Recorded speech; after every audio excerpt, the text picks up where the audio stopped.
Let me get to, if I may, to the real point. Politicians complain about bad press. I think you have some legitimate complaints about bad press. The First Amendment protects the press. We are in the Constitution, and it is offensive, quite frankly, to have folks, any politician, but folks who have been in the White House for a week lecture us about what we should and shouldn't do and that we should keep our mouths shut. Well, no, I think what my colleague Steve Bannon is saying is, why don't you talk less and go listen to America more? Because let me tell you something. I know what he meant. I work with him every day. The media failed to learn America. Donald Trump proved something that the media failed to do, which is he understood America. The idea that we were never taken seriously in places like Pennsylvania we have zero intelligence, zero integrity, and that we should keep our mouths shut is offensive. I think it's called listen more. They want to talk about, it's always zing, it's always playing gotcha. There's no question that when you look at the contributions made by the media, money contributions, they went to Hillary Clinton. We have all the headlines. People should feel embarrassed. Not one network person has been let go. Not one silly political analyst and pundit who talked smack all day long about Donald Trump has been let go. They're on panels every Sunday. They're on cable news every day. Who's the first editorial writer? Where's the first blogger that will be let go that embarrassed his or her outlets? We know all their names. I'm too polite to call them out by name, but they know who they are, and they're all wondering why we're the first to go. The election was 3 months ago.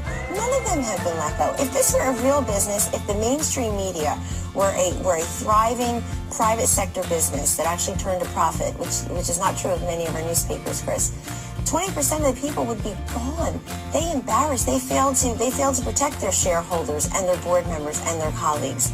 And yet we deal with them every single day. We turn the other cheek. If you're part of Team Trump, you walk around with these gaping, seeping wounds every single day. And that's fine. I believe in a full and fair press. I'm here every Sunday morning. I haven't slept in months. It really turned the narrative around. Before the victims of his elevated kind of talk where they were unions and they were Democrats and they were people who were living off the system, but then it looked like it was commuters and it was everyday people.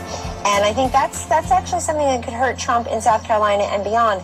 If people start to see that he says he's for the little guy, but he's actually built a lot of his businesses on the backs of the little guy.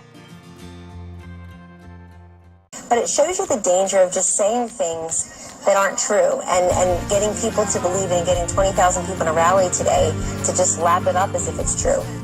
Victims. The reason the messaging has gotten better since Alex's barn burner of an article 2 weeks ago is they're starting to talk about victims of Trump University, victims of Trump in Atlantic City. Before that, it was his conservative apostasies. Now it's actually you're for the little guy, but you built your business on the backs of the little guy. Yeah. And this is the equivalent, really, in New Hampshire of Donald Trump skipping the debate in Iowa. It cost him votes, and I think people will think thrice now when they go into that ballot box and say, look, I've tried to send a message all along through Donald Trump to the establishment, but now I got to get serious about sending somebody to the White House. And do I want somebody who hurls personal insults or who goes and talks about philosophical differences? Say, as a pro-lifer with many pro-life candidates who are very disappointed, pro-life causes are very disappointed today. They didn't need 4 or 5 times to get it right. They would have gotten it right the first time because the pro-life community is of one mind on this. You do not punish the woman. She is looked upon as a victim. We hear from the Trump campaign, the rules change, it's not fair, the system's rigged, the system's corrupt, and by extension the Colorado delegates would be corrupt who participated in it, I suppose. And yet, very clearly it was laid out there that Stephen House, who's the party chair of Colorado, has received over 3,000 calls since the convention.